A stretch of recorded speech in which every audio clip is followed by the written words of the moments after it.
जादूगर नर। असमिया लोक कथा। सुषमा गुप्ता। एक बार की बात है कि लाइथा 17 नाम के एक आदमी ने शादी की। कुछ दिनों बाद उसको पता चला कि उसकी पत्नी मां बनने वाली थी, तो ये सुनकर लाइथा बहुत खुश हुआ।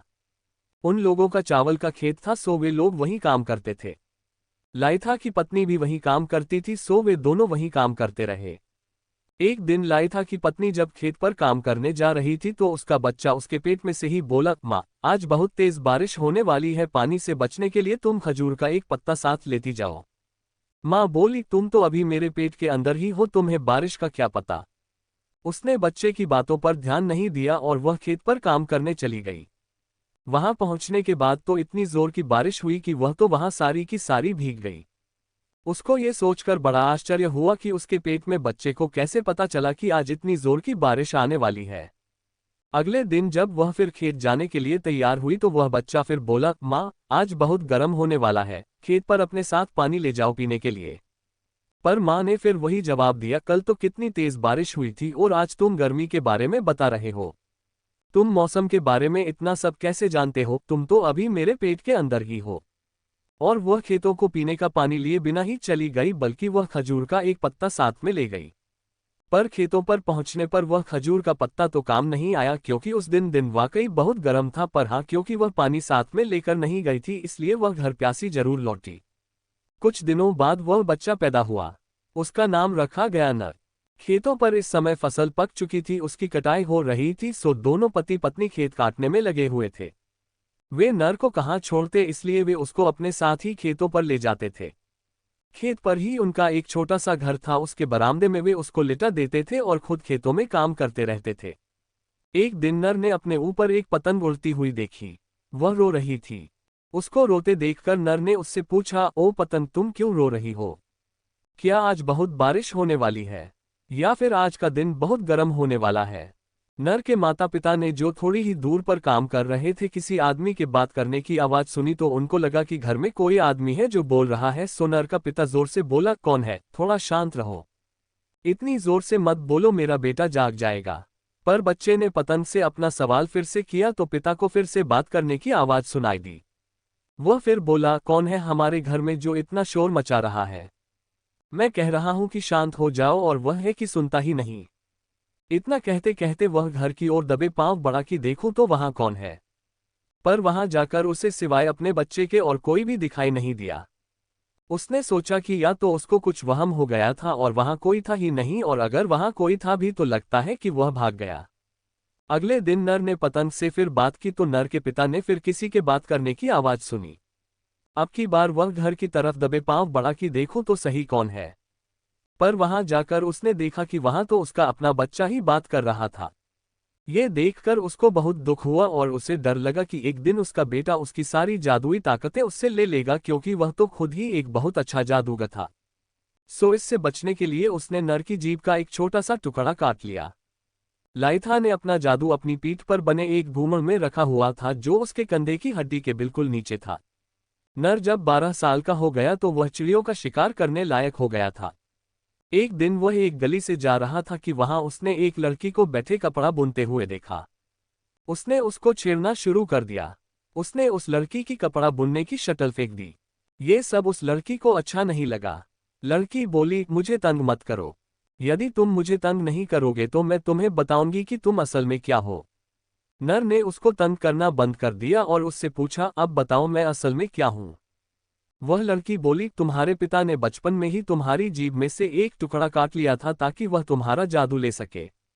नर तुरंत ही घर गया और पेट के दर्द का बहाना बनाकर पड़ गया।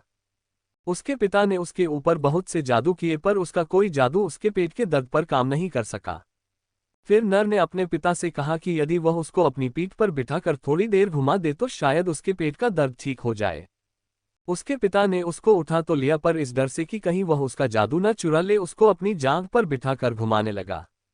पर इससे तो नर का काम नहीं बनता था, सो वह बोला, पिताजी, मुझे थोड़ा सा और ऊपर की तरफ कर लीजिए। अब की बार उसके पिता ने उसको अपने सिर से भी ऊंचा कर लिया। नर फिर बोला, पिताजी, अब मैं बहुत ऊपर हो गया, थोड़ा सा और नीचे। आखिर उसके पिता ने उसको अपने कंधे पर बिठा लिया। जैसे ही वह पिता के कंधे पर बैठा, उसने पिता के घूमर में काट लिया और उस काटे हुए हिस्से को सारा का सारा निगल गया। हालांकि उसके पिता ने उससे बहुत कहा कि कम से कम वह थोड़ा सा जादू तो उसके लिए छोड़ दे, पर उसने जवाब दिया, पिताजी अब तो मैंने वह सारा का सारा निगल लिया। नर की अक्लमंदी। जब नर और बड़ा हो गया तो उसने अपनी अक्लमंदी और ताकत को जांचना चाहा। सो एक दिन उसने अपने पिता से कहा, पिताजी आपको क्या लगता है सुअर के ज्यादा पैसे मिलेंगे या चाव 19 के? उसके पिता ने कहा, इसमें भी कोई पूछने की बात है, सुअर के पैसे ज्यादा मिलेंगे। देखते हैं। कहकर ये बताने के लिए कि चाव के पैसे ज्यादा मिलेंगे, वह चाव बेचने के लिए चला गया और अपने पिता को सुअर बेचने के लिए भेज दिया।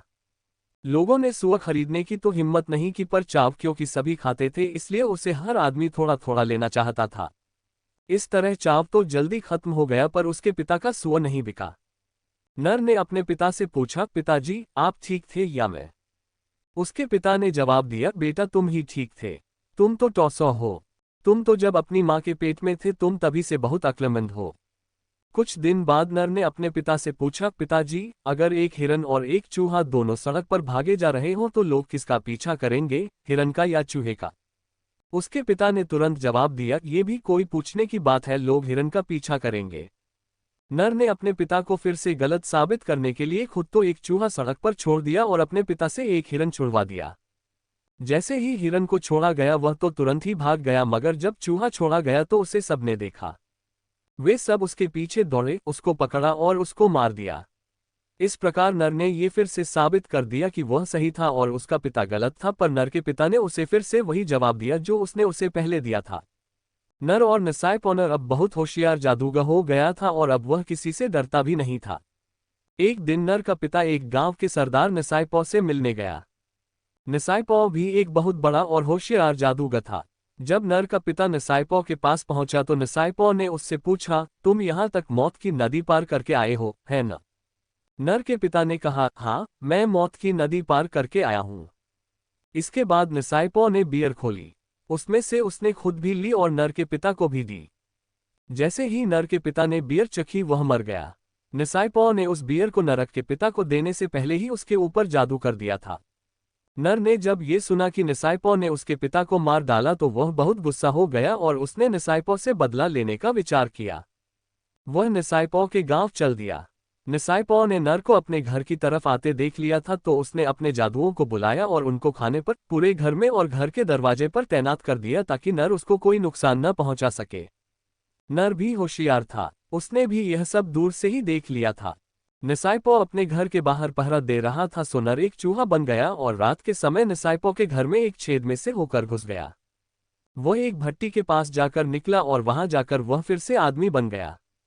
थोड़ी देर में नसाइपो अपने घर के अंदर आया तो नर को घर के अंदर देखकर हैरान रह गया। उसने पूछा, तुम यहाँ अंदर कैसे आए? क्या मौत की नदी से होकर? नर बोला, नहीं, मैं तो जिंदगी की नदी से होकर तुम्हारे घर चावल और मांस खाने आया हूँ। नसाइपो ने उसका स्वागत किया और अगले दिन सुबह नर के आने की खुशी में बियर की एक दावत दी। उसने नर की बियर की नली में जिससे वह बियर पीने वाला था एक बड़ा सा सांप घुसा दिया। नर को भी पता चल गया कि उसकी बियर पीने वाली नली में एक सांप है, सो उसने नसाइपो को सामने वाले दो पहाड़ों की तरफ देखने के लिए कहा जो आपस में लड़ते से दिखाई दे रहे थे। जब नसाइपो उधर देख रहा था तो उसने खुद चील बनकर उस नली में से सांप को बाहर निकाल कर फेंक दिया और वह फिर से नर बनकर बैठ गया। उसने अपनी बियर पीनी शुरू कर दी और नसाइपो की बियर पर जादू डाल दिया। नसाइपो ने अपनी बियर पी तो उसके होठ बियर पीने वाली नली से चिपक गए और उसका पेट बियर के बर्तन से चिपक गया। अब तो वह हिल भी नहीं सकता था। थोड़ी देर में ही वह मर गया। नर ने उसका सारा सामान लिया, उसके सारे दास लिए और घर वापस आ गया। नर की चीता आदमी से मुलाकात। एक बार नर मछली पकड़ने के लिए नदी पर गया। वहां उसने मछली पकड़ने के लिए नदी के ऊपर की तरफ जाल फेंका तो उसका जाल एक चीता आदमी के जाल में फंस गया, क्योंकि उस समय चीता आदमी ने भी अपना मछली पकड़ने वाला जाल नदी में फेंक रखा था। वह उसने नदी के नीचे की तरफ फेंका था। नर ने चीता आदमी को मारना चाहा और चीता आदमी ने नर को खाना चाहा, पर दोनों ही अपनी अपनी कोशिशों में नाकामयाब रहे। दोनों ने एक दूसरे के नाम पूछे। नर ने बताया कि उसका नाम नर था और चीता आदमी ने बताया कि उसका नाम कियाथ्यू था। दोनों दोस्त बन गए और दोस्ती के तौर पर उन्होंने अपनी अपनी पकड़ी हुई मछलियां एक दूसरे से बदल लीं। पर नर ने देखा कि कियाथ्यू की मछलियों के तो सिर ही नहीं थे, क्योंकि कियाथ्यू ने जैसे ही अपनी मछलियां पकड़ी वैसे ही उनके सिर खा लिए थे। वह चीता आदमी था ना, सो नर को बिना सिर की मछलियां ही अपने घर ले जानी पड़ी। कियाथ्यू भी एक बहुत बड़ा जादूगर था। वह एक मधुमक्खी बन गया और नर के पीछे उड़ चला। नर भी पहचान गया कि कियाथ्यू उसके पीछे मधुमक्खी बना चला आ रहा था। जब नर घर पहुंचा तो उसने अपनी सारी मछलियां मां को दे दी। मां ने उनको देखते ही कहा, अरे बेटा, आज ये कैसे हुआ कि आज जितनी भी मछलियां तुमने पकड़ी उनका किसी का भी सिर नहीं है। नर बोला, मां, आज मैंने उन सब के सिर काट दिए थे और उनको पकाकर खा गया हूं। उसकी मां ये सुनकर चुप हो गई। जब कियाथ्यू ने देखा कि नर ने अपनी मां को सच बात नहीं बताई कि वह एक चीता आदमी का दोस्त बन गया था तो वह बहुत खुश हुआ और मन ही मन नर की तारीफ करते हुए अपने घर चला गया। कियाथ्यू नर से बहुत खुश था, सो एक दिन उसने नर को कहलवाया कि वह उससे मिलना चाहता था और वह बहुत खुश होगा अगर वह उसके पास आकर कुछ दिन उसके पास ही ठहरे। नर ने भी कियाथ्यू को कहला भेजा कि वह जरूर आएगा और उसको अपने आने का दिन भी बता दिया। कियाथ्यू के गांव के सारे लोग चीता आदमी थे, इसलिए उसने उन सब लोगों से कह दिया कि उसका एक दोस्त उससे मिलने आ रहा था, इसलिए वे सब आदमियों की शक्ल में दिखाई देने चाहिए, चीते की शक्ल में नहीं। नर अपने बताए दिन पर कियाथ्यू के गांव आ पहुंचा। नर ने आते ही पहला सवाल कियाथ्यू से यह पूछा, मेरे दोस्त, तुम्हारे माता पिता कहाँ हैं? कियाथ्यू ने उसको टालने के लिए कहा, मेरे माता पिता बहुत गरीब हैं और वे इस लायक नहीं हैं कि उनसे मिला जाए। नर बोला, ऐसा नहीं हो सकता कि किसी के भी माता पिता, चाहे वे कितने भी गरीब क्यों न हो, कि वे मिलने के लायक न हो। तुम मुझे उनसे मिलाओ, मुझे उनसे मिलकर बहुत खुशी होगी। जब नर ने बहुत जिद की तो कियाथ्यू ने नर को बता दिया कि वे कहाँ थे और फिर वह उसको उनसे मिलाने ले गया। वे एक टोकरी में बैठे थे। नर ने उनको जब टोकरी में देखा तो वहां तो दो चीते बैठे हुए थे। उन्होंने तुरंत ही नर को काटने की कोशिश की तो तुरंत ही नर ने कहा, तुम्हारे माता पिता कितने सुंदर हैं, कियाथ्यू। ये सुनकर कियाथ्यू के माता पिता बहुत खुश हुए और तुरंत ही एक आदमी और एक औरत के रूप में आकर नर के साथ बैठ गए। नर ने उनको कुछ कपड़े दिए और उन लोगों ने नर के लिए एक दावत का इंतजाम किया। नर के आदर में और उसके आने की खुशी में एक सुअर भी मारा गया। कियाथ्यू के पास एक पेड़ था जिस पर बजाय फल और फूल लगने के बहुत सारे तरह के मोती लगते थे। उसने नर को वह पेड़ दिखाते हुए कहा कि वह उस पेड़ पर से जितने जी चाहे मोती ले सकता था। नर ने 10 थैले मोती से भर लिए और फिर उनको अपने जादू के जोर से थोड़े से मोतियों में बदलकर उनको अपने तंबाकू वाले डिब्बे में रख लिया ताकि उनको ले जाने में आसानी हो। नर कियाथ्यू के पास 5 दिन रहा और फिर घर वापस आ गया। नर के वहां से चलने से पहले कियाथ्यू ने उसको सावधान कर दिया था कि जब वह घर जाए तो रास्ते में 5 दिन तक कहीं न रुके, और यदि उसे टट्टी पेशाब भी जाना हो तो उसको वह खमीर से ढक दे। उसने नर को ये भी बताया कि मैं अपने गांव वालों को बता दूंगा कि तुम अभी यहीं हो। मैं अपना ढोल भी 5 दिन तक बजाऊंगा, क्योंकि अगर उनको पता चल गया कि तुम यहां से चले गए हो तो वे तुम्हारा पीछा करेंगे और तुम्हें खा जाएंगे। नर ने उसको उसकी इस सलाह के लिए धन्यवाद दिया और अपने घर चल दिया, पर अपनी बेवकूफ़ी की वजह से वह रास्ते में एक दिन के लिए रुक गया। इधर जब नर को गए 5 दिन बीत गए तब कियाथ्यू ने अपने गांव वालों को बताया कि नर चला गया है। ये सुनते ही गांव वाले नर के पीछे दौड़ पड़े, मगर कियाथ्यू को डर लगा कि यदि कहीं रास्ते में किसी भी वजह से नर को रुकना पड़ा तो मुश्किल हो जाएगी, इसलिए वह खुद भी उनके साथ ही भाग लिया। कियाथ्यू का शक सही था। नर बीच में एक दिन के लिए रुक गया था, सो उन लोगों ने नर को जल्दी ही पकड़ लिया। नर को पहले ही पता चल गया कि गांव वाले उसके पीछे आ रहे थे, सो वह जंगली सुअर के एक किए हुए पत्तों के एक ढेर में छिपकर बैठ गया। कियाथ्यू को भी पता चल गया कि नर पत्तों के ढेर में छिपा हुआ था, सो वह उसी पत्तों के ढेर पर बैठ गया और गांव वालों को थोड़ी देर आराम करने को कहा। गांव वाले भी आराम करने बैठ गए। कुछ देर बाद वह उनसे बोला, मेरे भाई, तुम लोग सबसे ज्यादा किससे डरते हो? गांव वाले बोले, हम वही सोचते हैं जो तुम सोचते हो और हम भी सबसे ज्यादा उसी से डरते हैं जिससे तुम डरते हो। कियाथ्यू बोला, मैं अपनी बात बताऊं तुम्हें, मुझे लगता है कि मैं तो सबसे ज्यादा बादल से डरता हूं। यदि बादल मेरे चारों तरफ आ जाएं तो मैं तो बहुत ही डर जाऊं, और जिस पत्ते के ढेर पर मैं बैठा हूं यदि उसमें से कोई बहुत जोर की आवाज आ जाए तब तो मैं बहुत ही डर जाऊं। नर यह सब बातें सुन रहा था। उसने अपने जादू से चारों तरफ बादल फैला दिए और जितनी जोर से वह चिल्ला सकता था उतनी जोर से वह चिल्ला दिया।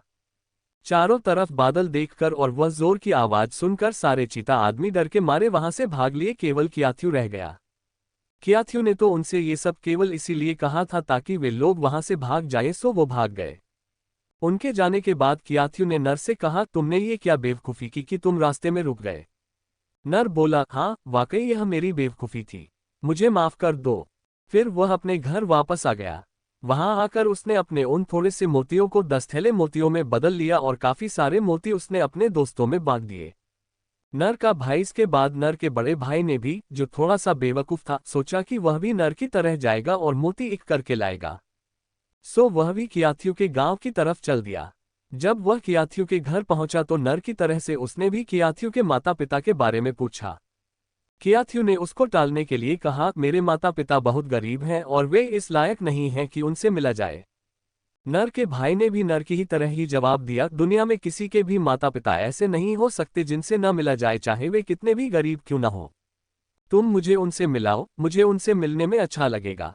जब नर के भाई ने बहुत जिद की तो कियाथियों उसको उनसे मिलाने ले गया, पर जब उसने टोकरी में देखा तो वहां तो 2 चीते बैठे हुए थे। उनको देखकर वह डर गया और बोला, मुझे तो डर लगता है। कियाथियों के माता पिता ने नर के भाई को झूठ मूठ काटने का बहाना किया, पर यह सोचकर कि वह एक बेवकूफ है उसे माफ कर दिया। कियाथियों ने नर के भाई को भी अपना वह पेड़ दिखाया जिस पर बजाय फल और फूलों के कई तरह के मोती आते थे और उससे कहा कि वह उस पेड़ पर से जितने चाहे उतने मोती ले ले। नर के भाई ने उस पेड़ पर से जितने मोती वह आसानी से ले जा सकता था उतने मोती लेकर घर जाने को तैयार हुआ। कियाथियों ने उससे भी कहा, तुम सीधे घर जाना, रास्ते में कहीं रुकना नहीं, नहीं तो मेरे गांव वाले जो चीते हैं तुम्हारा पीछा करेंगे और तुम्हें खा जाएंगे। मैं 5 दिन तक ढोल बजाऊंगा और उस बीच में तुम अपने घर ठीक से पहुंच जाओगे। सुनकर नर का भाई अपने घर चला गया, पर वह बेवकूफ रास्ते में 2 दिन रुका, इसलिए कि वह मोतियों को एक साथ रखने के लिए धागा ढूंढता रहा। 5 दिन के बाद कियाथियों के गांव वालों ने उसका पीछा किया और उसको पकड़ लिया और खा लिया। कियाथियों ने गांव वालों से कहा, तुमने मेरे दोस्त नर के भाई को खाया, अब नर बहुत गुस्सा होगा, तुम उसको उगल दो। सारे चीतों ने मिलकर कियाथियों का कहना माना और नर के भाई को उगल दिया। कियाथियों ने उसके शरीर के सारे टुकड़े जमा करके जोड़ दिए, पर उसके शरीर का एक टुकड़ा एक बूढ़े चीते की दाढ़ में फंसा रह गया। उस टुकड़े को वह किसी तरह भी नहीं निकाल सका, इसलिए नर के भाई का शरीर पूरा नहीं हो सका और उसके एक बगल में एक छेद रह गया। उस छेद को उन्होंने मधुमक्खी का मोम भरकर पूरा कर दिया और उसको घर भेज दिया। नर का भाई जब घर पहुंचा तो उसने नर से कहा, देखो मैं भी थोड़े से मोती ले आया हूं। पर नर ने कहा, नहीं भाई, ये तुम नहीं हो, ये तो तुम्हारी लाश है जो घर वापस आई है, क्योंकि चीतों ने तो तुम्हें खा ही लिया था। नर के भाई ने कहा, नहीं ये झूठ है, मैं तो अभी जिंदा हूं, मुझे क्यों मरना चाहिए। नर बोला, यदि तुम मेरी बात नहीं मानते तो तुम अपनी बगल देखो, उसमें मधुमक्खी का मोम भरा है, अगर तुम इस मोम को निकाल दोगे तो जिंदा नहीं रहोगे। नर के भाई ने जैसे ही वह मोम अपनी बगल से निकाला कि वह मरा हुआ जमीन पर गिर गया। नर अपने भाई की मौत पर बहुत गुस्सा था, उसने कियाथियों से पूछा, तुमने मेरे भाई को क्यों मारा, अब हमको लड़ना पड़ेगा। कियाथियों ने जवाब दिया, मैंने कुछ नहीं किया, मैंने तो उसको मोती भी दिए, उसको ठीक से रखा भी। तुम्हारे भाई की मौत उसकी अपनी गलती से हुई है, पर इस पर भी यदि तुम लड़ना चाहो तो लड़ सकते हो, मैं तैयार हूं। लड़ने से पहले दोनों ने आपस में ये तय किया कि लड़ाई में जो भी मरेगा दूसरा आदमी उसके सिर को ट्रॉफी की तरह से अपने घर के बरामदे में नहीं लगाएगा। हाँ, वह अपने शत्रु के ऊपर जीतने की रस्म जरूर पूरी कर सकता है। और इस प्रकार वे दोनों लड़ने के लिए तैयार हो गए। कियाथियों नर को नहीं देख पा रहा था और नर कियाथियों को नहीं देख पा रहा था। सो नर ने अपनी मोम की एक मूर्ति बनाई और उसको खेत में बने एक घर के चबूतरे पर रख दिया। उस मूर्ति को चबूतरे पर रखकर वह खुद उस घर के अंदर अपना तीर कमान लेकर बैठ गया। कियाथियों भी नर के पीछे पीछे गया और चबूतरे पर रखी मूर्ति को नर समझा और उसको मार डाला। जैसे ही कियाथियों ने नर की मूर्ति को मारा, नर ने उसे 2 तीर मारे और घायल कर दिया। कियाथियों नीचे गिर गया और लेटे लेटे नर से बोला, मेरे दोस्त तुम मुझसे ज्यादा ताकतवर हो, मैं तुमसे हार गया। और यह कहकर वह मर गया। नर ने कियाथियों का सिर तो ले लिया, पर उसने उसके एक दास को मारकर उस पर अपनी जीत की रस्म पूरी की। अपने वायदे के मुताबिक उसने कियाथियों का सिर अपने घर के बरामदे में दूसरी ट्रॉफियों के साथ नहीं टांगा। इसीलिए आज भी लखेर जनजाति के लोग चीते या आदमी का सिर अपने घरों में नहीं लटकाते। नर की मौत इस घटना के बाद नर ने अनजाने में एक चीता लड़की वौरी से शादी कर ली। वौरी जब नर घर पर नहीं होता था तो उसके दोस्तों को खा जाती थी। उसके दोस्तों ने एक बार उससे कहा, नर तुम्हारी पत्नी चीता लड़की है, जब तुम नहीं होते तो वह हमको मार देती है और खा जाती है, तुमको उसे मार देना चाहिए, नहीं तो एक दिन वह हम सबको खा जाएगी। ये सुनकर नर बहुत दुखी हुआ, क्योंकि वह वौरी को अपने हाथों से नहीं मारना चाहता था, पर वह उस चीता लड़की के साथ रह भी नहीं सकता था। सो एक दिन उसने बांस के पानी भरने के एक बर्तन में छेद कर दिया और अपनी पत्नी पर जादू डालकर उससे कहा कि वह नदी से उस बांस के बर्तन में पानी भर लाए। नर के जादू की वजह से वौरी उस बर्तन का छेद नहीं देख पाए और उसने उस बर्तन में पानी भरना शुरू किया। जब वह पानी भर रही थी तो नर ने नदी पर अपना जादू फेंका। उसके जादू की वजह से उस नदी में ऊपर से बहुत सारा पानी आ गया और उसकी पत्नी को अपने साथ बहा कर ले गया। जब नर उस पानी के बहाव का इंतजार कर रहा था तो वह रो पड़ा। उसको रोते हुए देखकर उसकी पत्नी ने पूछा, नर तुम क्यों रो रहे हो? नर बोला, बहुत तेज बारिश आने वाली है, तुम जल्दी से पानी भर लो और फिर घर चलो। कहकर उसने जादू के कुछ शब्द बोले और तुरंत ही जोर की बारिश, हवा और नदी का पानी सब एक साथ आ गए और वौरी को बहा कर ले गए। ये सब देखकर नर बहुत दुखी होकर अपने घर चला आया। वह इतना दुखी हुआ कि वह 10 दिन तक कुछ खा ही नहीं सका। उसके संबंधियों को लगा कि वह अपनी पत्नी की वजह से बीमार हो गया है, इसलिए उन्होंने उसको सलाह दी कि वहीं जाकर अपनी जान दे दे जहां उसकी पत्नी की जान गई थी। नर यह सुनकर बहुत खुश हुआ। उसने एक तुम्बा और एक सूत लपेटने वाली एक अटैरन ली और नदी की ओर चल दिया। उसने तुम्बा और अटैरन दोनों नदी में फेंक दी और बोला, ओ तुम्बे और अटैरन, तुम तैरकर वहां जाओ जहां मेरी पत्नी है। तुम्बा और अटैरन तैरते हुए चले और समुद्र के पास आकर रुक गए। इससे नर को पता चल गया कि उसकी पत्नी वहीं थी। वह अपने आप को समुद्र में फेंकने जा ही रहा था कि उसने किनारे पर बहुत सारे सिपाही खड़े देखे। उसने उनसे कहा, ओ छोटे बालों वाले विदेशियों, तुम मेरी तलवार ले लो। ये कहकर उसने अपनी तलवार पानी में फेंक दी। सिपाहियों ने वह तलवार पकड़ ली और रख ली और बोले, ओ लाइथा के बेटे, तुम्हारी ताकत तो बिजली की तरह है।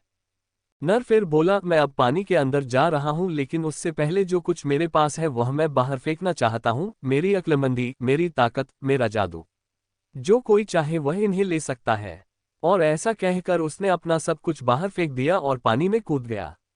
कहते हैं कि उन सिपाहियों ने अपनी अपनी पगड़ी फैलाकर नर की सब चीजें ले लीं, इसीलिए आज की सारी अक्लमंदी, ताकत, जादू और लिखने की कला भी सब नर से ही आई है।